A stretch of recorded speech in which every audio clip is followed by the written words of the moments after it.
The National Hockey League is a very historic league. Being over 100 years old, there are tons of players, moments, and teams that helped shape the league into what it is today. This expansive history is very important to remember, and in my opinion, it is very interesting. Specifically, the most interesting has to be the teams. I mean, they really pull everything together. The players play on the teams and create moments synonymous with the teams. Now, when you think of the NHL, what teams do you think of? Maybe it is recently successful franchises, like the Florida Panthers or the Vegas Golden Knights. Maybe you think of the Edmonton Oilers or the Pittsburgh Penguins because of some of the iconic players who have laced up the skates for them. However, I'm willing to bet most people think of one of the original 6 teams: the Montreal Canadiens, the Toronto Maple Leafs, the Boston Bruins, the New York Rangers, the Chicago Blackhawks, and the Detroit Red Wings. These are the 6 teams that made it past the formation of the NHL. They all were founded in the original era of the NHL, and as I mentioned earlier, they also survived this era. A pretty impressive accomplishment considering how many other teams folded or ceased operations. These 6 teams are crucial to the history of the NHL. They all have some of the most iconic moments in not just the NHL, but all of sports. The Red Wings, Blackhawks, and Rangers are all turning 100 years old this year, making all 6 franchises at least 100 years of age. Because of that, I would like to celebrate all of them through a series of videos discussing their histories and where all 6 teams stand today. So, let us start with the most successful team in NHL history, a team that predates the NHL itself. Let us discuss the Montreal Canadiens. Of course, we have to start at the beginning. When were the Canadiens founded? How and by who? As I said, the Canadiens were older than the NHL itself. They were founded on December 4th, 1909, originally as a part of the National Hockey Association, NHA, by Ambrose O'Brien. O'Brien, originally trying to get a franchise in Renfrew for the Eastern Canada Hockey League, or the ECHA, was rejected.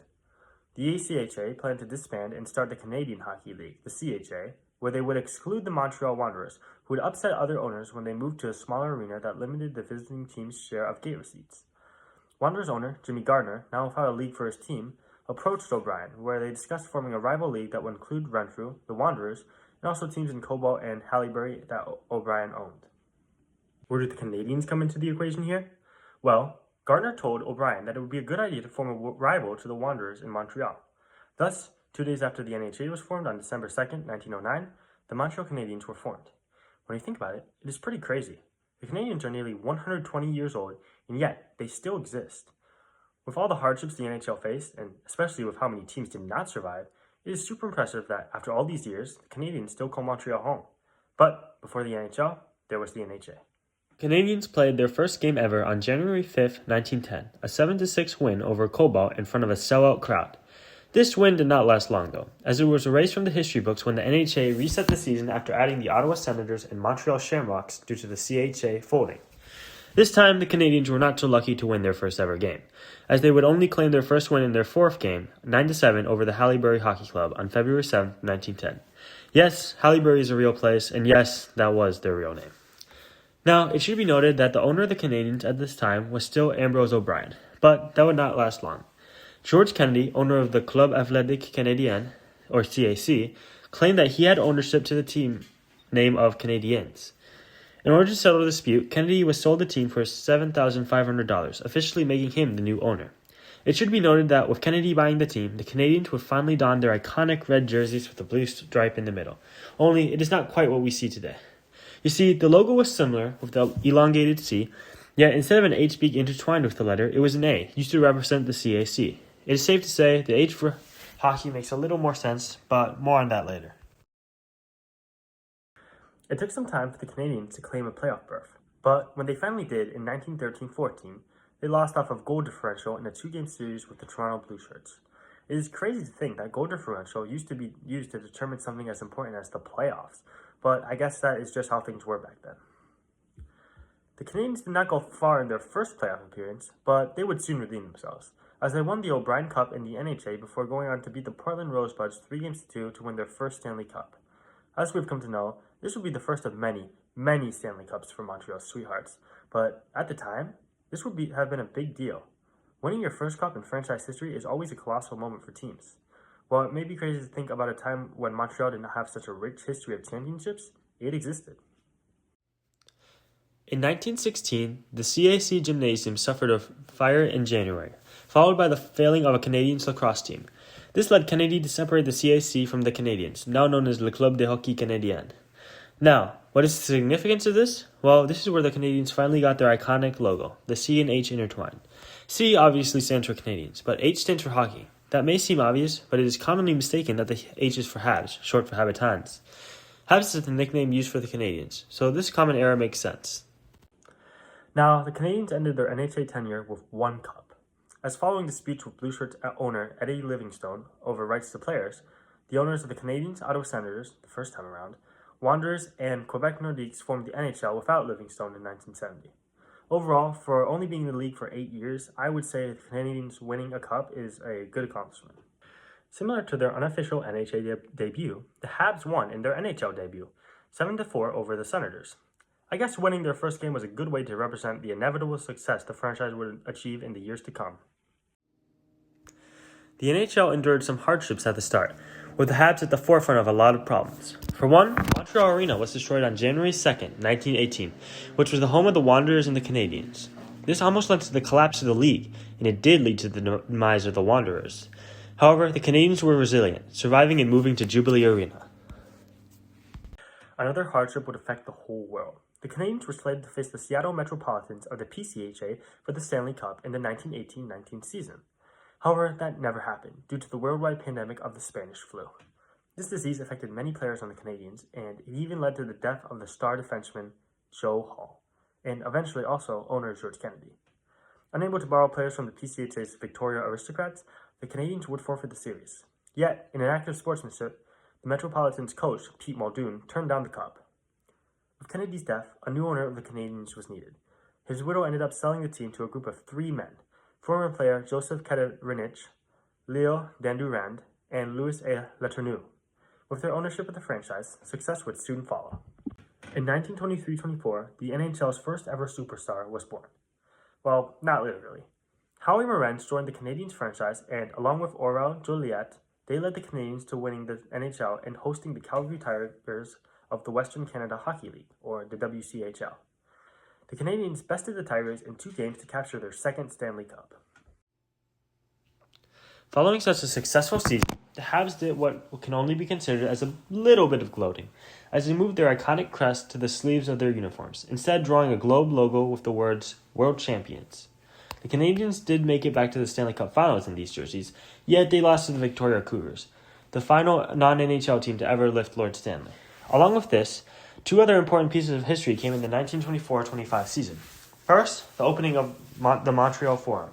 This was an arena that was initially built for the Montreal Maroons, but it soon became the Canadiens' full-time home as well, and it stayed that way for 70 years.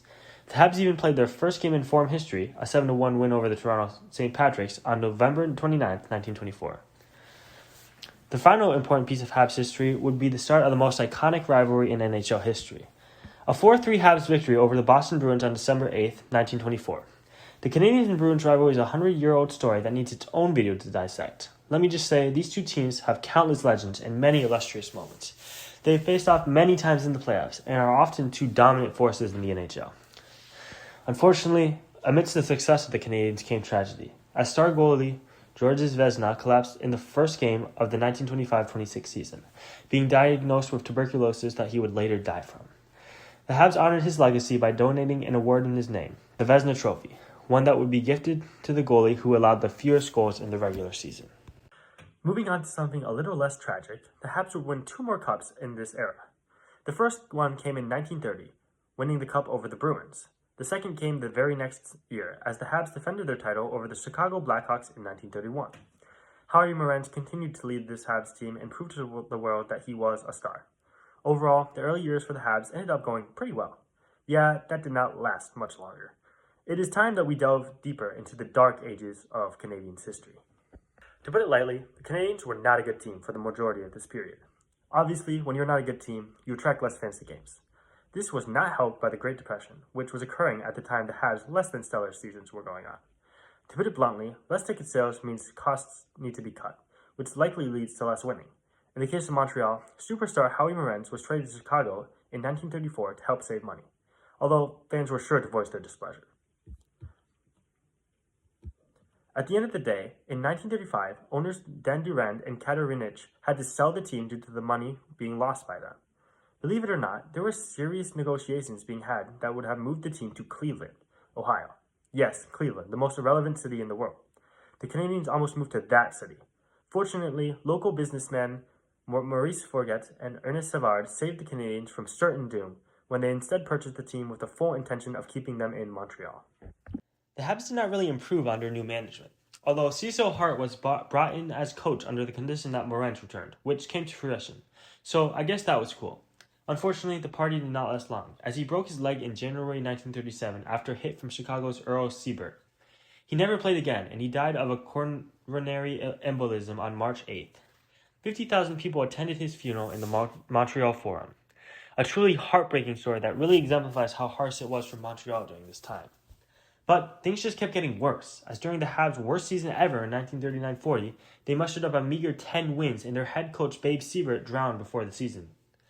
Savard and company considered suspending operations at least until World War II ended, but instead, the Habs were sold to their landlord, the Canadian Arena Company. It should be clear by now that the Canadiens were struggling to keep themselves afloat at this point. Toronto Maple Leafs owner Conn Smythe saw this and wanted to help, as there were already too many teams folding or suspending operations.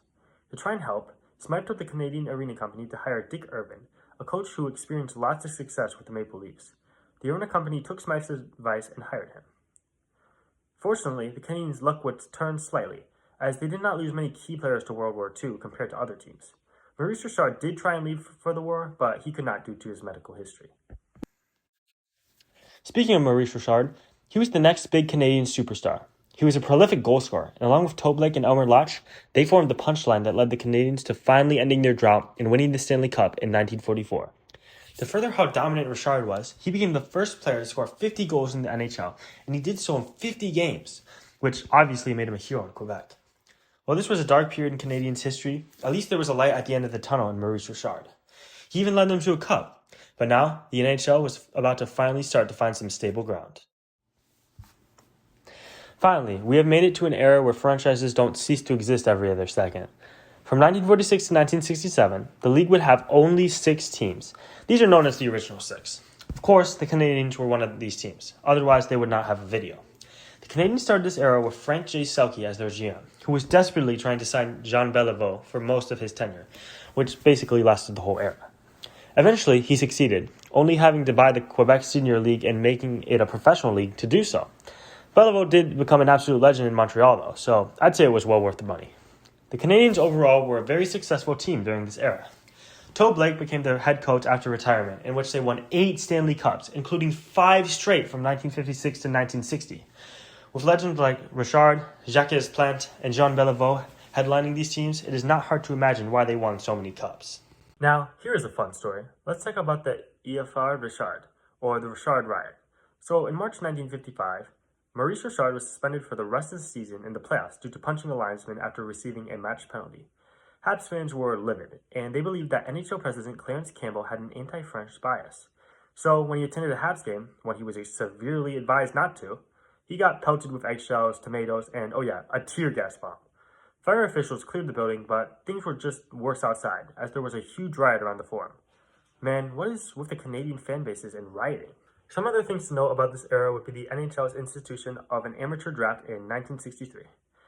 However, it was not a normal draft, as until 1969, the Habs were allowed to have 2 cultural picks, instead of a normal first-round pick. These picks allowed the Canadiens to draft any 2 French-Canadian players before any other team picked. Due to how many great French-Canadian talents there were back in the day, it makes sense why this was removed. Before we can jump into our next era, it is important to note that following Selke's retirement in 1964, Sam Pollock was named GM. He's widely regarded as the greatest GM of all time, leading the Habs to 9 cups in 14 years. Yes, this is true. One of his key tactics was fleecing expansion teams out of their top draft picks for aging stars.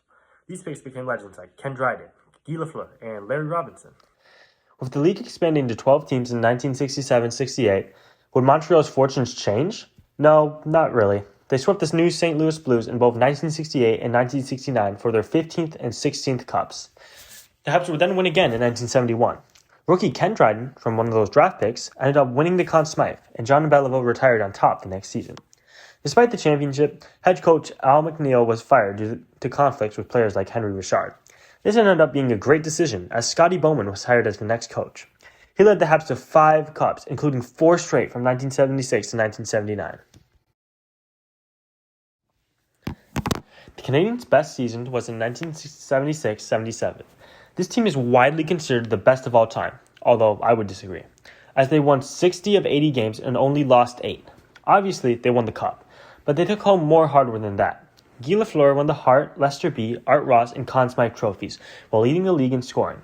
Ken Dryden won the Vezina Trophy, Scotty Bowman won the Jack Adams Trophy, and Larry Robinson won the James Norris Trophy. I think this season truly shows GM Sam Pollock's genius. All those draft picks turned into these award-winning players, and hiring Scotty Bowman was clearly the correct choice. Now, why were the Canadiens so dominant during this period? Well, a lot of blame can be put on the rival World Hockey Association, or the WHA, which began in 1972. The WHA lured away many stars from other NHL teams, causing Montreal to pull ahead of the pack. Interestingly enough, the Canadiens were a big part of their inevitable downfall, as they were a major player in the 1979 merger between the NHL and the previously discussed WHA, a deal that added the Edmonton Oilers, Hartford Whalers, Winnipeg Jets, and Quebec Nordiques. While a deal between the leagues was in place, the NHL governors rejected the deal by 1 vote. Most American teams voted for the deal to pass, as they believed it would help to challenge the dominance of the Canadiens. They would be right, in a sense. However, that was not the reason the Habs wanted the deal to fall through. No. They, along with the Maple Leafs and the Vancouver Canucks, did not want to share Hockey Night in Canada revenue 6 ways. Because of the deal falling through, fans of the Oilers, Jets, and Nordiques boycotted Molson products. Molson had owned the Canadiens since 1978. This boycott, as well as pressure from the House of Commons of Canada, caused Montreal and Vancouver to flip their votes in a review vote on March 22, 1979, allowing the deal to pass. As I said, this deal would lead to the Habs' downfall, as ever since, they've only been able to win 2 cups and none in the past 30 seasons. The Canadiens showed decline in the 1980s, losing consecutive playoff series to upstart franchises like the Oilers, Minnesota North Stars, and Nordiques. Oh yeah, the Nordiques, the other Quebecois team. Quite the rivalry formed between the Nordiques and our stars, the Habs. This rivalry culminated in a game in a 1984 playoff series between the teams. It was dubbed the Good Friday Massacre. I know, quite the name. Well, this game is infamous for the 2 bench-clearing brawls and the 198 total penalty minutes. How did it start? Dale Hunter hit Canadiens goaltender Steve Penny. Montreal ended up winning the game, scoring 5 goals in the third, but I highly doubt people remember the score in a game called the Good Friday Massacre. It was not an immediate falloff for Montreal, however, as they won the Stanley Cup in 1986 against the Calgary Flames. This team is pretty memorable, as they were led to the Cup by rookie goalie Patrick Waugh, who won the Conn Smythe as the youngest player ever to do so.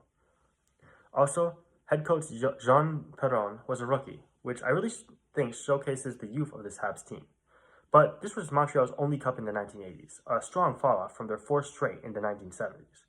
Sure, Montreal made the finals again in 1989, but they lost to the Flames, funnily enough. Again, the 1990s were not an easy time period for the Canadiens. Was it bad? No, not even close. But it was a far cry from the Toe Blake and Scotty Bowman coached teams of years prior. Like I said, not a bad era. The Canadiens even won a cup, and in the 100th anniversary year of Lord Stanley as well. Oh yeah, the fans also rioted when they won the cup. There is a serious problem with Canadians in destroying their cities when anything of note happens. But a lack of playoff success came after this title, one that has followed the Canadiens for decades. On some other notes, one very monumental moment in the 1990s, and probably a huge reason for the lack of playoff success in Montreal after the Cup win, was on December 2nd, 1995. The powerless Detroit Red Wings pummeled Montreal, winning 11-1. Roy allowed 9 goals on 26 shots before being pulled, which he believed was an intentional attempt to embarrass him by head coach Mario Tremblay. When he reached the bench, Roy declared to Canadian President Ronald Corey, who was seated in the first row, "This is my last game in Montreal." In fact, it was. Roy was traded 4 days later to the Colorado Avalanche along with Mike Keane for Jocelyn Thibault, Martin Rusinski, and Andrei Kovalenko. The Avalanche went on to win cups in 1996 and 2001, with Roy winning 1 more Conn Smythe. He retired in 2003 with more wins than any NHL goaltender. It is safe to say that trading Roy was a tough goodbye, one that could easily have been avoided. The next goodbye for the Canadiens could not have been prevented, though. The Habs would be saying goodbye to the Forum, as their last game there was on March 11, 1996. The Habs beat the Dallas Stars 4-1, and followed the game with a ceremony to remember the legendary rink. All the Montreal legends came on the ice, and every living captain passed the torch to one another, from Emile Bouchard to the current captain, Pierre Turgeon. This was a symbolic trail through Montreal's illustrious history, of which most occurred in the Great Montreal Forum. But alas, all good things come to an end. With a new home came, well, lots of turmoil. The Molson Center, which is now called the Bell Center, was a very nice arena, seating up to 22,500 fans.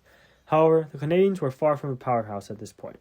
In fact, the team was at a real low point in 1998-99, when they finished the season last in the Northeast Division with just 75 points, the lowest in a full season for the team in 40 years.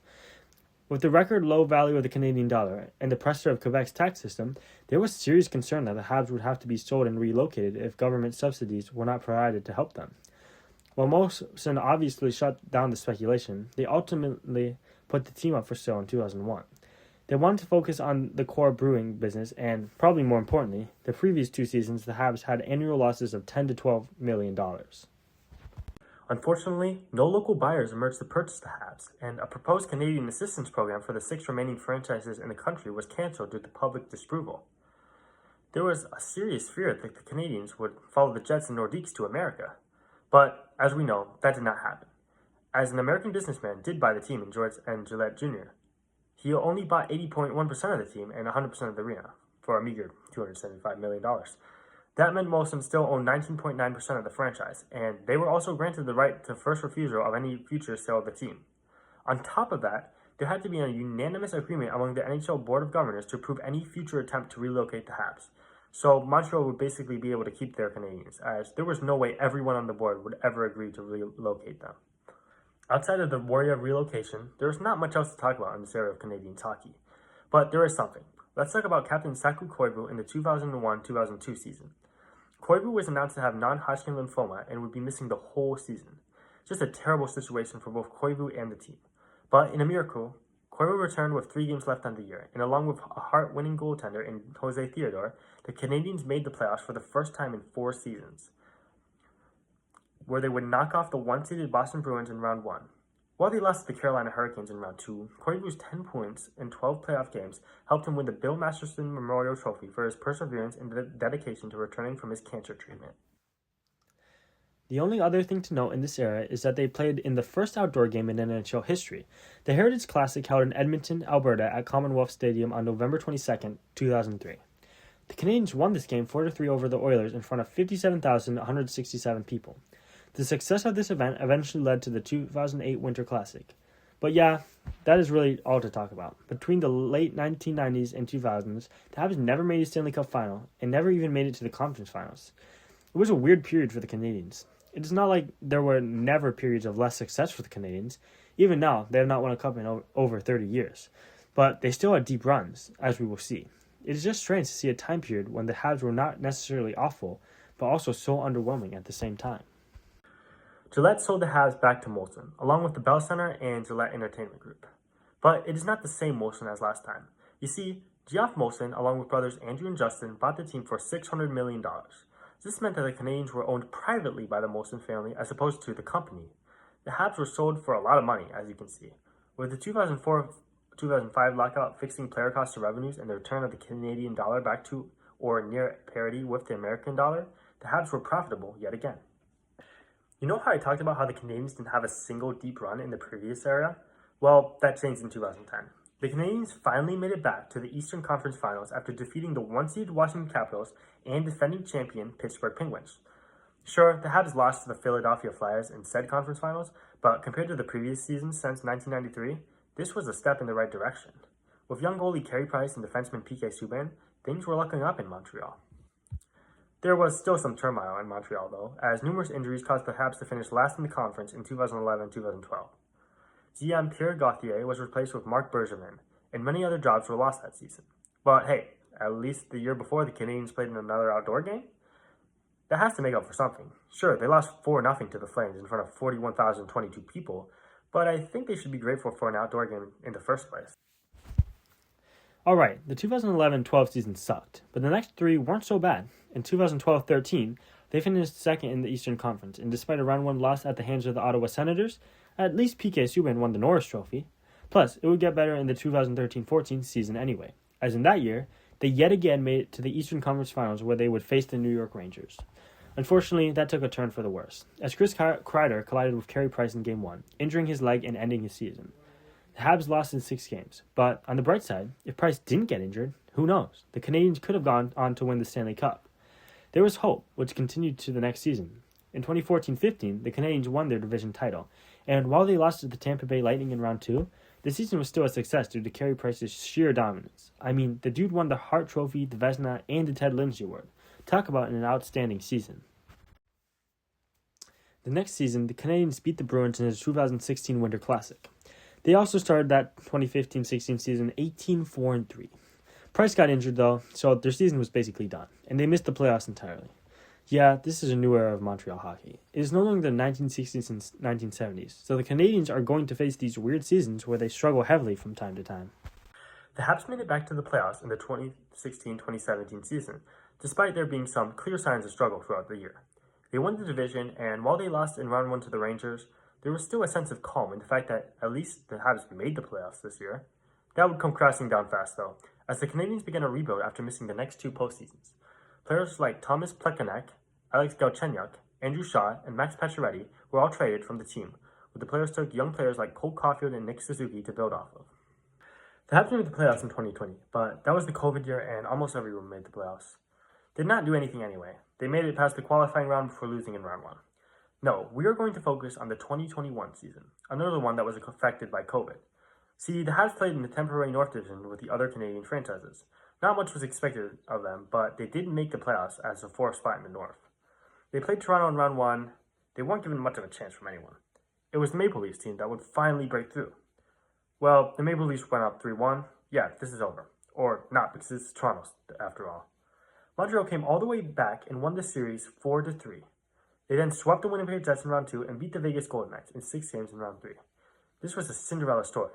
At first, it was the story of the Maple Leafs choking as usual, but then it became a story of how the Canadiens team, led by a determined Carey Price and Shea Weber, were actually making a run. In the Stanley Cup Finals, the Canadiens faced the reigning champs, the Tampa Bay Lightning, and they lost in 5 games. The Canadiens, and especially Price, tried their best, but Tampa Bay was too much to handle. What happened after such a great 2021 season? The Habs were the worst team in the league in the 2021-22 season. They set some records in Montreal history that are not records you want to set, to put lightly. To compensate for this disastrous season, the Canadiens luckily won the 2022 draft lottery, selecting Uri Slafkovsky first overall. They also selected Lane Hutson in the second round, but we will get to him. Where we stand in 2025, the Montreal Canadiens are coming off a year where they shattered expectations by making the playoffs. While they did get bounced in round 1, considering they weren't even supposed to be in the postseason, I would say it was a successful season. They were led by Nick Suzuki and rookie Lane Hutson, who won the Calder. The Canadiens boast one of the best prospect pools in the league, with players like Michael Hage, David Reinbacher, and Ivan Demidov. Demidov will likely play in the NHL this year, and I'm sure with his skill set, he will be a nice addition to the Canadiens core, which includes Nick Suzuki, Cole Caulfield, Uri Slafkovsky, Noah Dobson, Caden Gooley, and Lane Hutson. All of these players are pretty young, and all are great in their respective positions. Hutson especially has the potential to be a superstar defenseman in the NHL. Along with them, goalie prospect Jacob Fowler has shown tons of promise. Even if he does not pan out, Sam Montembeault has already proven to be a good starting goalie. What is my opinion on this young Canadiens core? It is great, and it will help the Canadiens make the playoffs for years to come. I even believe that this group of players will one day lead Montreal to their first cup since 1993, and I think that day is soon. Like, within 5 years soon. Overall, I think we will finally see the return of the powerhouse Canadiens, considering how talented the young core in Montreal is. It is pretty clear that the Montreal Canadiens are an illustrious franchise, one that is not only one of the best in hockey, but also in all of sports. I mean, 24 cups is nothing to scoff at, and yes, while the Canadiens have been shaky, to say the least, in the past 30 years, they were so dominant for such a long time, and despite not winning a championship in a while, they are almost always in contention to win it all. Now, with such a great group of players leading the way in the future, I'm sure we will get to see Montreal reclaim Lord Stanley and write even more history in the coming years. If you're going to leave this video with anything, leave it with this. Establishing a professional sports scene is hard. The Canadiens have been in the NHL since the very beginning. They've existed over 100 years, and yet through that, there have been serious moments of concern on whether they would stay in Montreal. The Canadiens watched many other teams fold or relocate, yet they remained. They persisted. The Canadiens can show us how persistence can lead to dominance. From almost moving to Cleveland to winning a record 24 Stanley Cups, the Canadiens built their history from the ground up. There were struggles, but they marched on, and now they are one of the most iconic NHL teams of all time.